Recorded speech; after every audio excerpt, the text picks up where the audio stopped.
I'm a transfer into Kent. To me personally, policing the county I live in is really important because you see the difference that you make to your home county.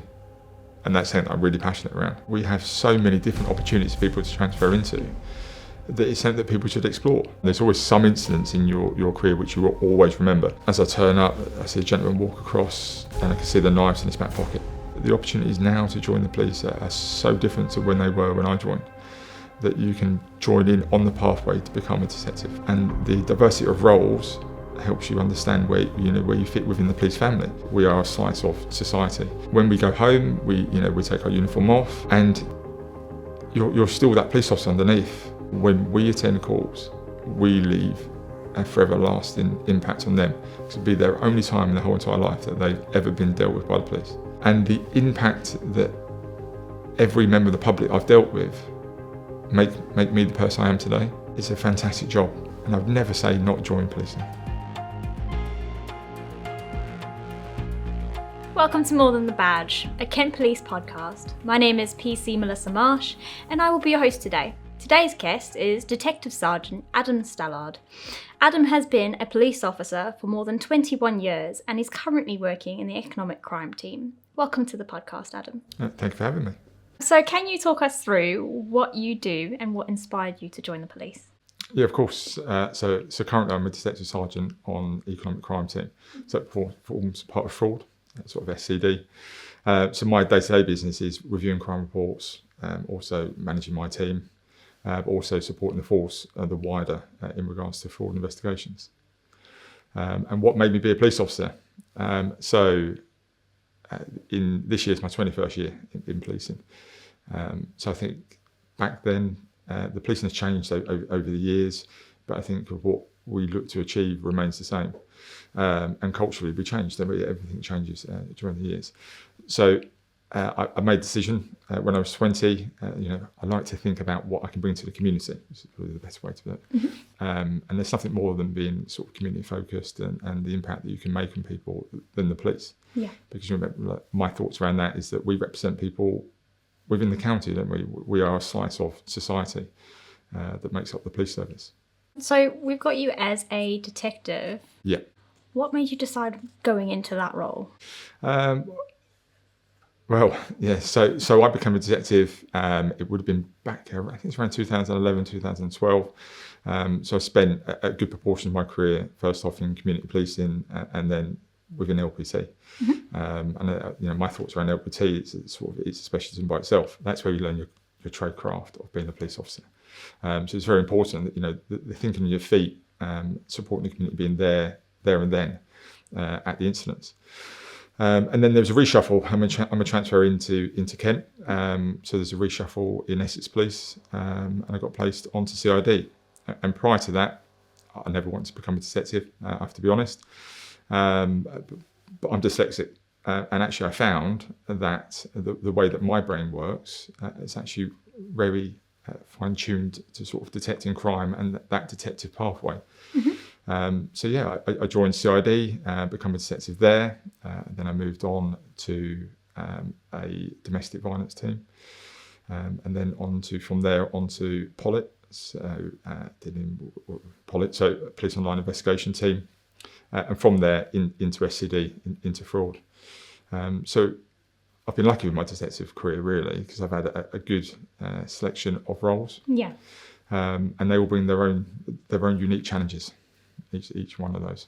So I know you've mentioned LPT a moment ago, where it's where you have to think on your feet when you're in a job. So can you explain the difference between that and going into an investigative mindset? Yeah. And how that basically broadens on all the information that you receive and how you look into it? So when you think about sort of the jobs that come to my team and the ones that we deal with, let's be honest, right, probably 75% of those have already occurred and they've already been attended, and then we're picking up the investigation.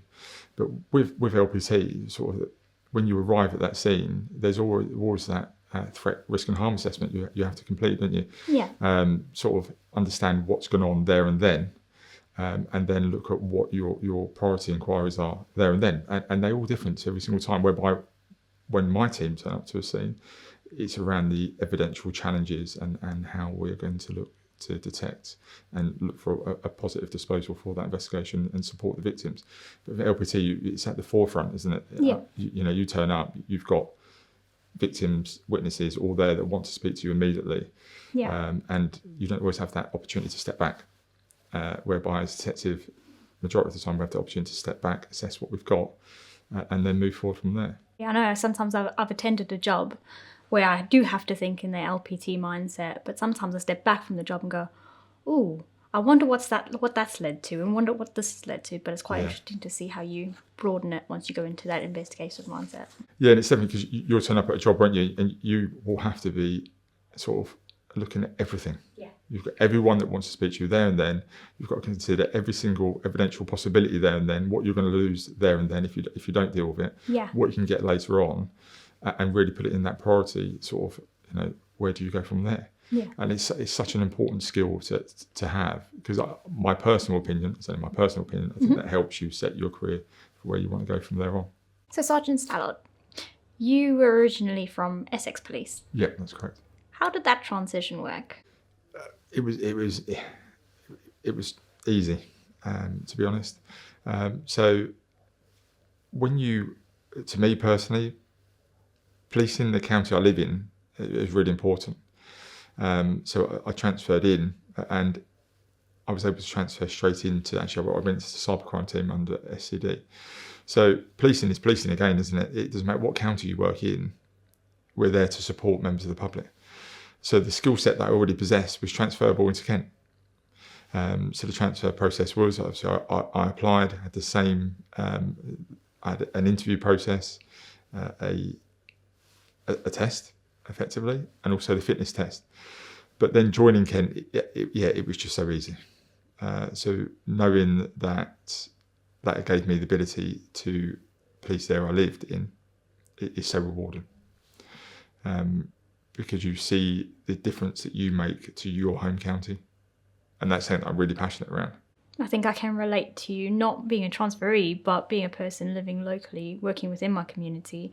I can see the changes that have been made, and knowing that I'm working to make a difference really, really is insightful. Yeah, and I think the force itself, we have so many different opportunities for people to transfer into, that it's something that people should explore. And knowing that when you join Kent, that we are the way that we're set up as a force, with the support that we provide all of our teams, it's a great place to police, personally. And I wouldn't change the transfer for the world. I know you're a detective, but what does cybercrime entail? So cybercrime it's funded nationally, first off. So cybercrime is a completely different side of investigations. So that is very much into how computers operate, what causes something else to occur. I mean, you look at the use of telecommunications data and how we investigate crime. It's about understanding that to our mind, but sort of a more finite detail, and understand if you do A, it causes B to happen, and how that affects an investigation, and what you can get from digital devices. Because when you look upon how we investigate crime, we all do it. When you sit down and you look upon your core doctrine of how you're going to investigate that, you always have a digital strategy, because now we live in a digital world. Yeah. So that when you attend your calls, you know that there will be someone there with a smartphone. There'll be someone there recording, and those information that we can obtain that. And the resources that we have in Kent Police and the internal departments like the III team that are there to support online investigations and build up a digital evidence can assist our investigations. So again, cybercrime is a completely different side of investigations. It's probably the place where I've done the most amount of police courses, I have to admit. And actually when I first joined, I probably spent about the first 3 months away from home, just learning the difference between digital investigations. But then cybercrime, the team itself are out there to support teams. So all of our SCD teams, so fraud and cybercrime, they're both out there. We do divisional support days, so we come out to help people from yourself, from your teams and LPT, but also our investigation teams, and help understand help them with their investigations, what they can get digitally and what they can get around fraud investigations. Because we spoke earlier on, didn't we, around how teams were one big team. Yeah. And it's important for us to come out and, because if I needed an answer and I knew you knew it, Yeah. I'd give you a call. And it's important that we have that both ways. And so we are one big team in Kent, not just individual ones. But yeah, cybercrime, it was a great team. I got promoted from there and moved onto fraud. But it was a very good learning curve for those digital investigations. I'll have to keep a look out to see when they're in there. Yes, yeah, it's a good team. How do you manage to switch off from that to help maintain the work-life balance?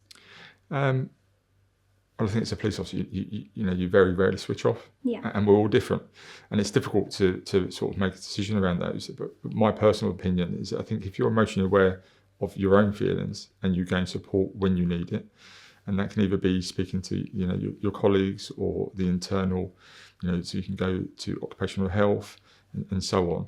It's about emotionally being aware of how you feel, because when you are fine-tuned with your own emotions, I think you're in a better place to support your colleagues. Yeah. And being a supervisor, that's something that's really important to me, because I should be able to look at my team and understand when they need some extra help. Yeah. Let's go for a chat. And knowing that when there's been certain instances that you would have been to, and you think, I really need to talk about this to someone, because it may well be your first, sudden death. It may well be your first road traffic collision. And they're all things you might want to debrief with someone. And just because it's not a big thing to that person, it's a big thing to that person, they may well need some assistance during that time.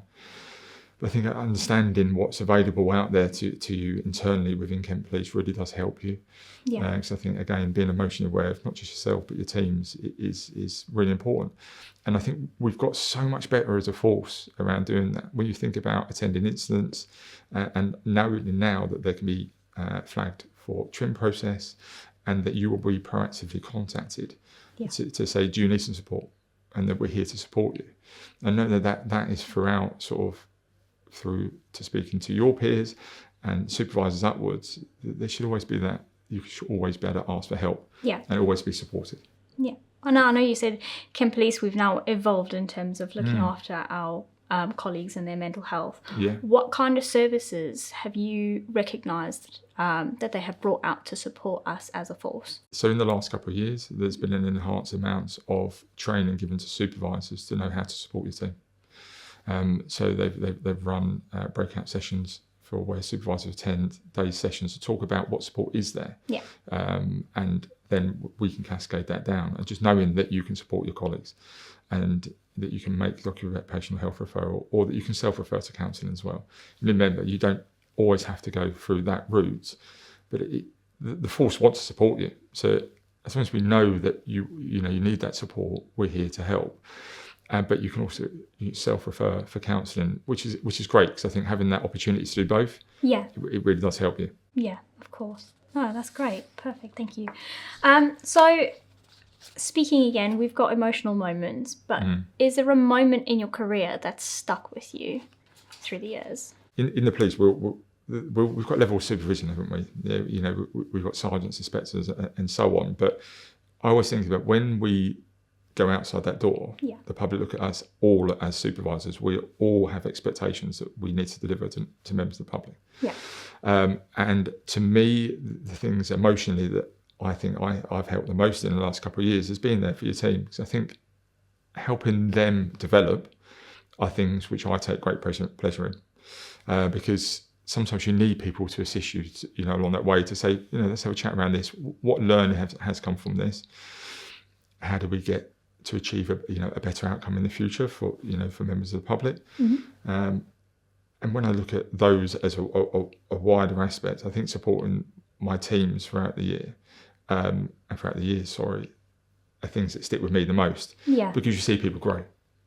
So you have people come to you, and I always talk about the detective pathway. So, and that starts at different points during your career. That can start from when people go to VIT. That can start from as soon as you go to your attachment to VIT. You think, I want to become a detective, and what does that look like?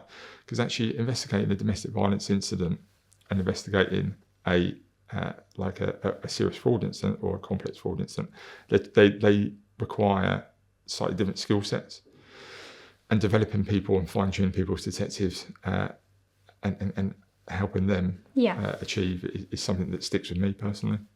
So it must be quite rewarding to see someone go down a career path and knowing that they're on the right track and you've done something to step in and assist them achieve it in the best way possible. Yeah, and I think we are so lucky in the police that there is a wide variety of jobs out there for people, and you do find one that works well for you, and you think, I don't really like that. You can obviously look to move elsewhere. Yeah, it's not that you shoehorned, because I think that doesn't work, because you don't get the best out of people at that point. Yeah, but I think that development of officers and development of yourself as well is really important. So we've spoken about that. We've spoken about the emotional support. Other than that, what other support is there in Kent Police, and how does that work? So I think the support within Kent Police, it's there that we can speak to our peers. I think that, to me, that's where that starts, because you then notice that there's that requirement to assist people. But it is linking in with our own internal, occupational health. But you've got your support networks are within your teams.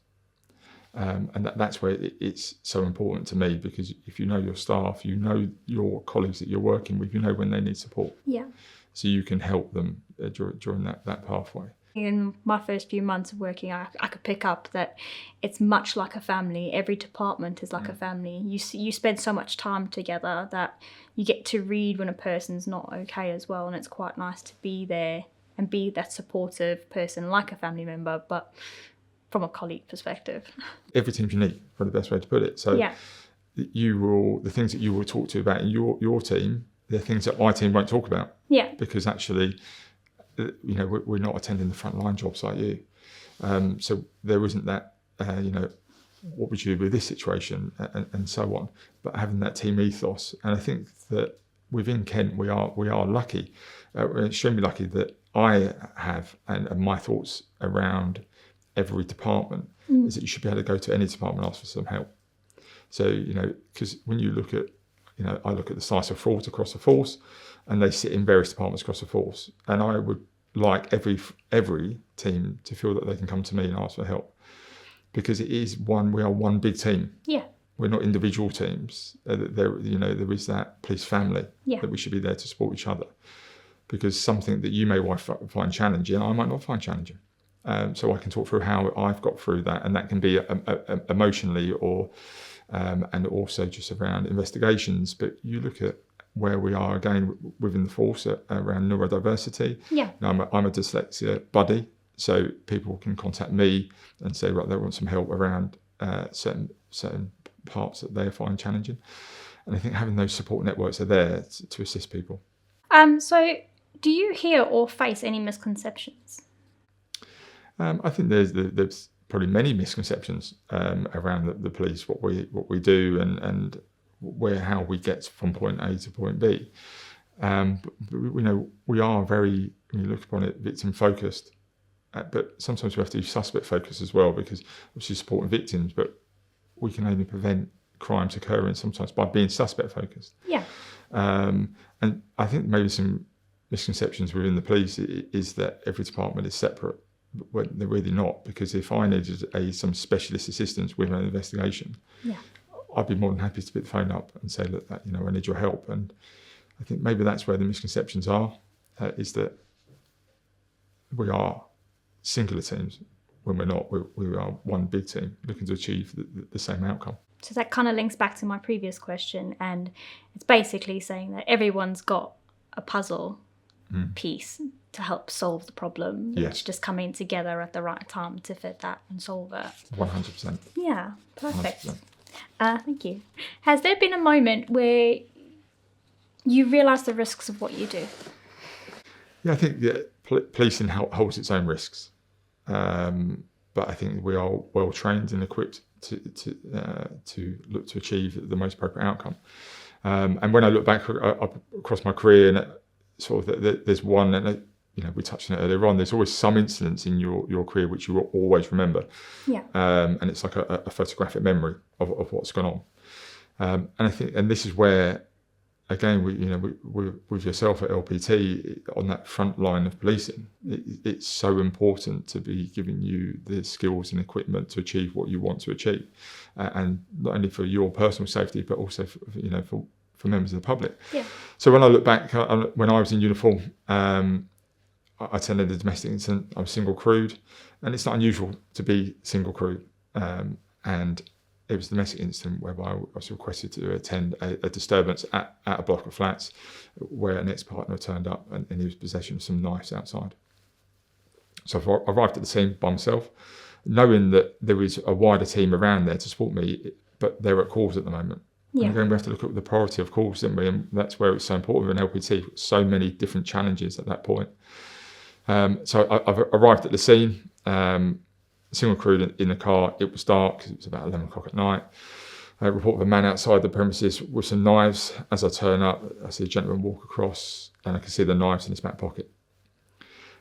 And you have to assess where the threat, risk, and harm lies on that one. I'm aware of my own personal safety, because as we all are for every job that you ever attend, but also the safety of the public and the person that's called us. And we are there to be that frontline support, aren't we? And to support members of our community that need us in their time of need. Of course. So I had to deal with that there and then. And this was time before tasers. So there's no taser. And this is where using the NDM and our training comes in, because our most important skill we've got is our voice, isn't it? Yes. And talking to people and talking around the reason why we are, or why we're not doing something at a job, or talking people down, or dealing with a situation. So I've got out the vehicle, let him know that I'm a police officer, that I'm there, and that creates space between me and him, because there needs to be space, because he's got a weapon. Yeah. And he didn't have any in his hands at the time, but they're in his back pocket. So I'm one side of the car, he's the other. So with those tactical comms of saying, this is what I want you to do. So, okay, the police, being called to this incident, I can see that you've got knives in your back pocket. What I want you to do is to lay on your front and put your arms out to the side, and then handcuff him. But there's so many different things, and this is why I think certain things stay in your mind. And was that the most dangerous situation I've ever been in? No. Is it the most unpredictable situation I've ever been in? Probably. Yeah. Because I'm single crewed at night. There's so many other impact factors that are affecting my decision making, but I've got to do the right thing. Of course. Which is deal with what's in front of me. And sometimes that's what you face in policing, that you have to deal with what's in front of you and make those decisions there and then. Yes. So he was compliant. I managed to handcuff him, but those, knowing that he may well not have been compliant, and then I would have had to use the other skills that we're given around our training. Yeah. But those tactical comms are important, because that could have escalated, and luckily it didn't. But knowing that I've got my team there, which is that there are other jobs, but I know if I press my emergency button, that people would have come. Yeah. Because LPT isn't, when you're out there, it's not just LPTs, that you've got the wider force, and there's more of the people that might not be CIDs. That's not their job that they're going to attend. Mm-hmm. But you can guarantee if you press your emergency button, they're going to come. Yes, definitely. And I think I've noticed that on a few jobs recently, where some people have pressed the red button. You drop everything and you just go. Yeah. But comms, like you say, is a very vital role. You never know what the person's going to do, or what situation has led the person into reacting the way that they have. Sometimes just having a conversation might help de-escalate the situation. Yes. Before just going in and high heat, full adrenaline, just try and bring it back down. Exactly. That was brilliant. Yeah, 100%. Great. So we're going to go into the off-the-cuff section. Right. It's something a bit different. Yeah. And the first question to go is, what is your go-to shift snack? So I'm a chocolate and sweet person. So it's awful. I'm sure my waistline will be affected from all of this. But yeah, I'm a chocolate and sweet person. Massive sweet tooth. So they're the things that generally I live on. Perfect. And if you were a superhero, what superpower would you be? That is a difficult one, isn't it? To me, it'd be Superman. Yeah. And it's probably that ability to be able to achieve everything that his powers give. What's the one thing that you wish for the public to know about the role of a police officer? I think the role of the police officer, I think I'd go back to that emotional side of it. Yeah. We're all humans. and whereby, we both know as a police officer, you're generally never off duty. So if something happened, we're there to deal with it. Correct. And that when we go home, we take our uniform off, and you're still that police officer underneath, but knowing that you are a human, and the impact. I always talk about the impact that we make on people. So when we attend calls, we leave a forever lasting impact on them. It could be their only time in their whole entire life that they've ever been dealt with by the police. And if that's a bad impact, that's a negative side on how they feel about the police. And I think that's the same with police officers. This is coming up this year. It's my 21st year in policing, and the impact that every member of the public I've dealt with make me the person I am today. Of course. Because they leave an impact on us. And I think that's important for people to understand that we are all humans. We've got families that we go home to, but knowing that the impact that they leave on us, I think it's very important to understand. Like we leave an impact on them, that they leave an impact on us. Absolutely. So, what advice would you give a person who's thinking of a career in policing? If I say, I think join, but and I'd always say that, because if I didn't believe that, I wouldn't be here now. So policing is it gives people such a diverse, and it just opens your mind around the community that we police, first off. But it also gives you the opportunity. Policing has many different roles, and the diversity of roles helps you understand where you fit within the police family. Because actually, it doesn't matter. We're talking earlier on around, when you press your emergency button, that people will come. It won't just be your team. Yeah. It'll be everyone that can come within that area to support you during your time of need. Yeah. And that policing is that completely, that there is so many different roles within policing, that it's a fantastic job. And I would never say not join policing. It's something that's, I would do again. Perfect. So if they were looking to join with that advice that you've provided, what would be the next steps for them to do? What would you suggest? I mean, prior to me joining police, I had a customer service background. And I think it's very important, unless we go back to sort of the LPT side again, understanding how to speak to people. And I think you build that experience up before joining the police. But you also have to look upon that the opportunities now to join the police are so different to when they were when I joined, that you can join in on the pathway to become a detective first off, or you can join on the pathway, and it doesn't matter what pathway you join, let's be honest, because if you join one pathway and you don't like it, you can revert back. And if detective isn't for you, it's fine, because there's many more jobs within the police. But I think leading up to that is to understand that we are a cross-section of society, and we are the ones that represent, Kent in the way that our values mirror the force's values. And just having that experience of how to speak to people, I think that's so important in policing. I agree with you. Absolutely vital to be able to speak to someone. Otherwise, why would you be human? Humans talk. Exactly that. I really appreciate all the information you've provided, and I'm pretty sure there's going to be a few people that will be looking into a career with Kent Police. No, thank you for having me, Mel. Really do appreciate it. Thank you for listening.